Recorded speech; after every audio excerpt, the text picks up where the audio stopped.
మీరు ఎలాంటి బిజినెస్ చేస్తున్నా ఏఐ టూల్స్ ద్వారా మీ బిజినెస్ ని డబుల్ చేసుకోవచ్చు. జస్ట్ 49 రూపీస్కే ఏఐ టూల్. నమస్తే, వెల్కమ్ టు సుమన్ టీవీ. ప్రస్తుతం మనతో పాటు ఉన్నారు ఫ్యామిలీ కౌన్సిలర్ రజనీ రామ గారు. నమస్తే మ్యామ్. నమస్తే నవీన. మేడం, ఒక క్వశ్చన్ మేడం. ఒక హస్బెండ్ అడుగుతున్నారు, అంటే నా భార్య సంపాదనలో నాది సగం కూడా లేదు. నాకు అప్పుడప్పుడు అనిపిస్తుంది, నేను ఫీల్ అవుతున్నాను, భయపడుతూ బ్రతకాల్సి వస్తుంది. సడన్గా నా భార్య ఈ ఆలోచన వస్తుందేమో, తనకి నా భర్తకి శాలరీ తక్కువ ఉంది, నాది ఎక్కువ ఉంది, అలా వచ్చినప్పుడు నా పరిస్థితి ఏంటి అన్న ఒక భయాందోళనలో నేను ఉంటున్నాను. దీనికి ఏమైనా సమస్య పరిష్కారం చెప్తారా? నేను ఇప్పుడు ఏం చేయాలని చెప్పేసి ఒక వ్యక్తి అడిగారు. దీనికి మీరు ఏం చెప్తారు? అంటే ఇది సందేహం ఎప్పుడు వస్తుందంటే, ఒకవేళ తన మీద తనకి గిల్టీ కాన్షియస్ ఉన్నప్పుడు, రెండోది ఏంటంటే నిజంగా భార్య ఎలా ట్రీట్ చేస్తున్నప్పుడు వస్తుంది ఈ అనుమానం కదా. మరి అతనికి తెలుసుకోవాలి, ఇప్పుడు నాదే గిల్టీ అనుకోండి, నేనే మారాలి. 2 aspects లో తీసుకుందాం. ఇప్పుడు భార్య అంటుంది అనుకోండి, అది వేరేగా తీసుకోవాలి. సాధారణంగా అనరు భార్యలు, నేను ఎక్కువ సంపాదిస్తున్నాను, నువ్వు తక్కువ సంపాదిస్తున్నావు అని అనరు. ఒకవేళ ఎక్కువ సంపాదిస్తున్నాను అనే బాడీ లాంగ్వేజ్లో కానీ బిహేవియర్లో కానీ కొంచెం తెలియచ్చు. యాక్చువల్గా తను కూడా అలా బిహేవ్ చేయకూడదు.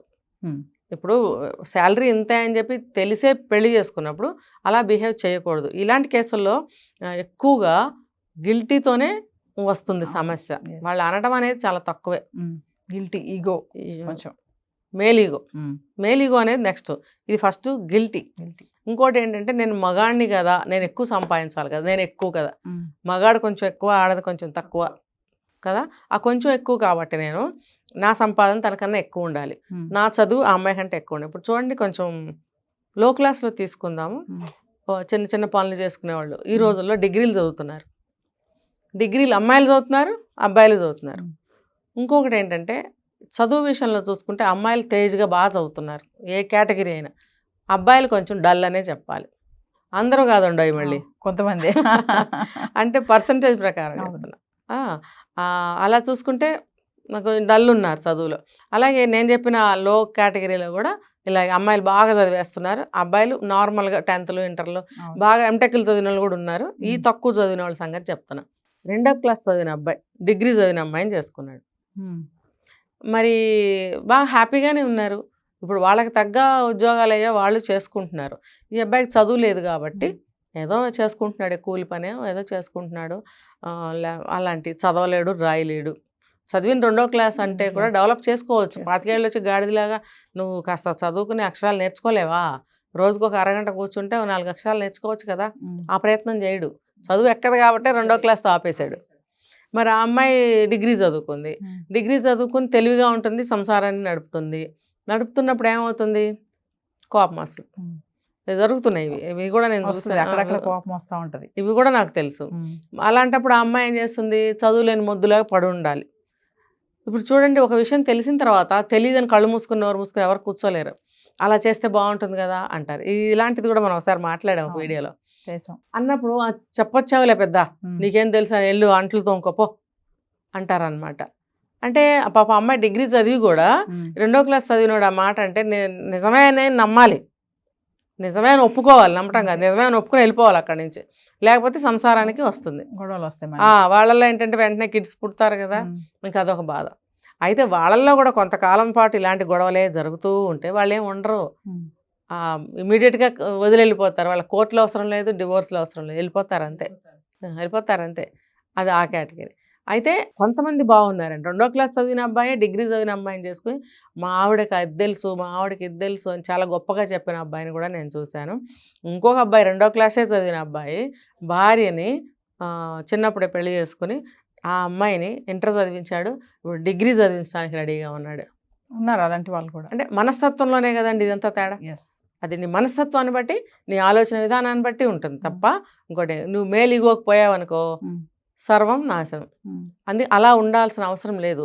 నీ గిల్టీ ఎందుకు పోవాలి? నువ్వు పెళ్ళికి ముందే తెలుసు కదా ఎంత సంపాదిస్తుంది తనది ఆ కంపెనీ, లేకపోతే కొంచెం జాబ్లో సీనియర్ అవ్వచ్చు, ఆటోమేటిక్గా కొంచెం శాలరీ ఎక్కువ వస్తుంది, మరి నీది ఇదే అన్నప్పుడు నువ్వు దాన్ని అలాగే యాక్సెప్ట్ చేయాలి. ఇదే నేను ప్రతి చోట చెప్తున్నా, acceptance is very important, must అనమాట. ఇంకొకటి, ఇతను అలాంటిది ఏదన్నా ఉన్నప్పుడు తన కెరీర్లో తన జాబ్లో ఇంకా కొంచెం ఆ అమ్మాయితో సమానంగా శాలరీ తెప్పించుకోవాలి సంపాదించుకోవాలి అని అనుకుంటే దానికి తగ్గ ప్రయత్నాలన్నీ తను చేసుకోవాలి. అంటే నేను రెమెడీస్ కూడా చెప్పేస్తున్నాను కలిపి. ఇతను అటువంటి ప్రయత్నం చేసుకోవాలి. నువ్వు ఎక్కడున్నావు అక్కడే ఉండి నా జీతం పెరగాలి, నా భార్య నాకు తగ్గి ఉండాలి అంటే అవదది. మన మాయమంత్రాలతో జీవితాలు నడవు. ఫీల్ అవడం మానేసి ప్రయత్నంతోనే ఏదైనా జరుగుతుంది. నువ్వు ఆ దిశగా ప్రయత్నం చేసి నువ్వు జాబ్లో ఏమన్నా ఫర్దర్ కోర్సులు చేయాలా, లేకపోతే ఏదైనా ఎగ్జామ్స్ రాయాలా, వింగ్ ఏదైనా మార్చుకోవాలా, డొమైన్స్ చేంజ్ చేసుకోవాలా, నీ స్కిల్స్ పెంచుకోవాలా, ఇవన్నీ నువ్వు ఆలోచించుకొని వైపు నుంచి ఇన్ని ఉన్నప్పుడు నువ్వు అటెందుకు బాధపడుతున్నావు తనకు జీతం ఎక్కువ అని చెప్పి. నేను చెప్పా అమ్మాయిలు షార్ప్గా ఉంటున్నారు, చాలా షార్ప్, కెరీర్లో చాలా ముందుకు దూసుకెళ్తున్నారు. ఇంకోటి ఆడపిల్లలకి ఎక్కువ పట్టుదల ఉంటుందండి, మగవాళ్ళకే ఉంటుంది కానీ వీళ్ళకంటే కొంచెం ఎక్కువ పట్టుదల, ఏదైనా సాధించాలి అనే పట్టుదల వాళ్ళలో ఎక్కువ ఉంటుంది. ఏదైనా చెయ్యాలి అని అనుకుంటే ఖచ్చితంగా వాళ్ళు నెరవేర్చుకుంటారు. ఈ మగవాళ్ళ విషయానికి వచ్చేటికి ఒళ్ళు బద్ధకం. ఈ ఒళ్ళు బద్ధకంతో ఏం చేస్తున్నారంటే చేయొచ్చులేనో సరిపోతుందిలేనో ఊరుకుంటారు. ఆ మార్పు ఎప్పుడైతే వాళ్ళ బ్రెయిన్కి తగులుతుందో అప్పుడు ఇక ఫీల్ అవటం మొదలు పెడతారు.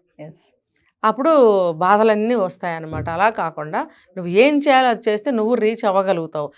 లేకపోతే ఏంటంటే నువ్వు అసలు అటువంటి సిచ్యువేషన్ నిజంగా ఇంట్లో ఉందనుకోండి, నువ్వు కుంగిపోతున్నావు, బాధపడుతున్నావు, భార్య బిజీతో నిన్ను పట్టించుకోవట్లేదు, వెళ్తుంది వస్తుంది అంటే మైండ్ చేసేటప్పటికి కొంతకాలం పడుతుంది. ఈ కొంతకాలంలో డ్యామేజ్ ఏదైనా జరిగిందనుకోండి, జరుగుతుంది అని నువ్వు గ్రహించినప్పుడు ఏం చేయాలి, మాట్లాడాలి. ఏదైనా చూడండి గొడవ అయినప్పుడు అలా కాదు ఇలా అని మనం మాట్లాడుకో. ఫస్ట్ ఎయిడ్ అదే చేయాలి. ఏ చిన్నదైనా సమస్య పెద్దదైనా మాట్లాడుకోకపోతే అపోహలు ఉండిపోతాయి కదా. అంటే నాకు ఈ ఫీలింగ్ వస్తుంది, నీ శాలరీ ఎక్కువ ఉంది, నాకు తక్కువ ఉంది అనే బాధ వేస్తుంది, కొంచెం ఆలోచిస్తున్నాను, కూర్చోబెట్టి మాట్లాడాలంటారా? తను ఏమనుకుంటున్నాడు ఆ పాయింట్ని అక్కడ పెట్టి మాట్లాడుకోవాలి. ఇప్పుడు నిజంగానే అమ్మాయి ఎలా బిహేవ్ చేస్తుంది, నాది ఎక్కువ నీ తక్కువ అన్నప్పుడు కానీ, లేకపోతే నువ్వే ఫీల్ అవుతున్నప్పుడు కానీ మాట్లాడు కూర్చుని. ఏమై నువ్వేమైనా ఇలా ఫీల్ అవుతున్నావా, లేకపోతే నాకే ఇలా ఫీల్ అవుతున్నాను అని చెప్పి మాట్లాడుకోవాలి. మాట్లాడుకున్నప్పుడు తన మనసులో ఉద్దేశం అంటే తను మాట్లాడుతుంది. ఇప్పుడు గుండెల్లో ఉన్నది కళ్ళల్లో కనిపిస్తుంది అంటారు. ఆ భావాలు ఎప్పుడైనా సరే కళ్ళల్లో కనిపిస్తాయి. నువ్వు అది ఎందుకు గ్రహించలేకపోని? నీ భార్యకి అటువంటి అభిప్రాయం లేదు. ఆమె మాటలో కానీ ఆమె కళ్ళల్లో కానీ బిహేవియర్ నీకు ఇచ్చే ట్రీట్మెంట్లో కానీ నీకు అర్థం అవ్వాలి కదా.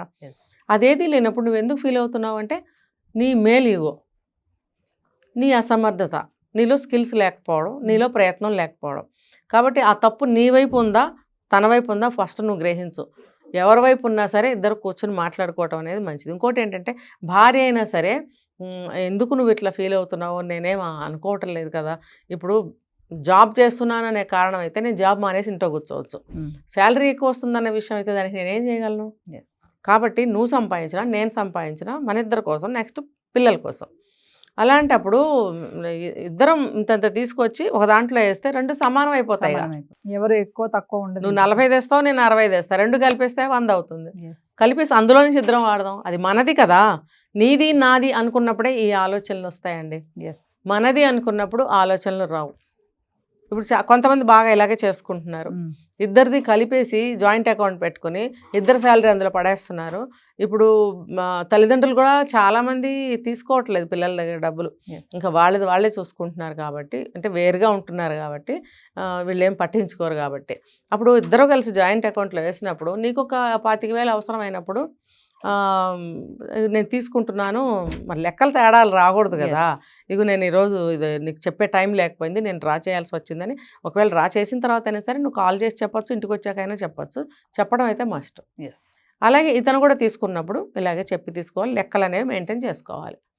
చేసుకున్నప్పుడు ఏ అవసరం కోసం ఎవరి అవసరాల కోసం మీరు ఖర్చు పెడుతున్నారు అనేది ఒక లెక్క అనేది ఉండాలి. అలా చేసుకుంటే ఇద్దరిది ఒకటే అవుతుంది. నీది నాది అనేది భేదభావం ఉండదు అక్కడ.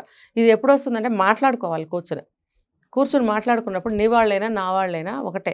లేదు నీ వాళ్ళకి నువ్వు 10,000 ఖర్చు పెట్టుకోవాలి, నేను నా వాళ్ళకి 10,000 ఖర్చు పెట్టుకోవాలన్నప్పుడు కూడా ఇద్దరు అనుకుని ఖర్చు పెట్టుకోండి. తర్వాత నువ్వు నీ వాళ్ళకి ఖర్చు పెడుతున్నావు కాబట్టి నేను నా వాళ్ళకి ఖర్చు పెడతాను అంటూ ఓవర్గా ఖర్చు పెడితే మళ్ళీ గొడవలు వస్తాయి. ఇప్పుడు ఎంతవరకు అంత. ఇప్పుడు మనం పస్తులతో ఉండి ఒకరికి పెట్టం కదండి. అలాగే మనకు ఒక గోల్ ఉంది, ఒక ఇల్లు కొనాలి, లేదా ఒక స్థలం కొనాలి, లేదా పిల్లల చదువులకు ఒక 10 లక్షలు దాయాలి అన్న ఒక గోల్ ఉన్నప్పుడు పోటాపోటీలు పోయి మీరు ఖర్చు పెడుతున్నారు అనుకోండి, అక్కడ కూడా మనస్పర్ధలు వస్తాయి. అలా కాదు, చూడాలి, కాదని నేను అనట్లేదు. అది చూసుకోండి. మీకున్న సోర్సెస్ నుంచి ఎంత ఖర్చు పెట్టాలి, ఎంత దాయాలి అనేది ఏ రోజుకి ఆ రోజే ఖర్చులు పెరుగుతున్నాయి కాబట్టి జాగ్రత్త వహిస్తున్నప్పుడు మీరిద్దరు ఒక అకౌంట్లో వేసుకుని అలా మెయింటైన్ చేయొచ్చు. కానీ మాట్లాడుకోండి కూర్చొని.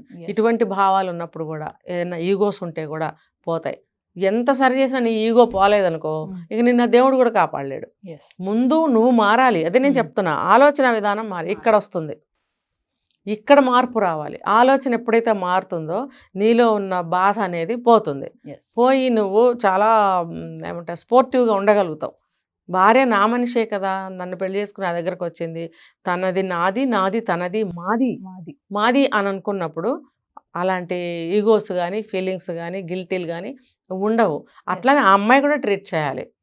ఇప్పుడు అన్నాడు కదా అని చెప్పి ఒప్పుకుని తన మనసులో భావాలు అవే కంటిన్యూ చేసుకుంటే కూడా మళ్ళీ కొంతకాలానికి మళ్ళీ బాధ వస్తుంది. అలా కాదు, మనస్ఫూర్తిగా మీరు ఇష్టపడి పెళ్లి చేసుకున్నప్పుడు ఇలాంటి సమస్యలు వచ్చినప్పుడు మనస్ఫూర్తిగా ఒకళ్ళది ఒకళ్ళు యాక్సెప్ట్ చేస్తూ ఒకళ్ళ పనులు కానీ ఒకళ్ళ అవసరాలు కానీ ఒకళ్ళ బాధ్యతలను కానీ సమానంగా రిసీవ్ చేసుకోగలిగినప్పుడు ఇలాంటి సమస్యలు రావు. Thank you.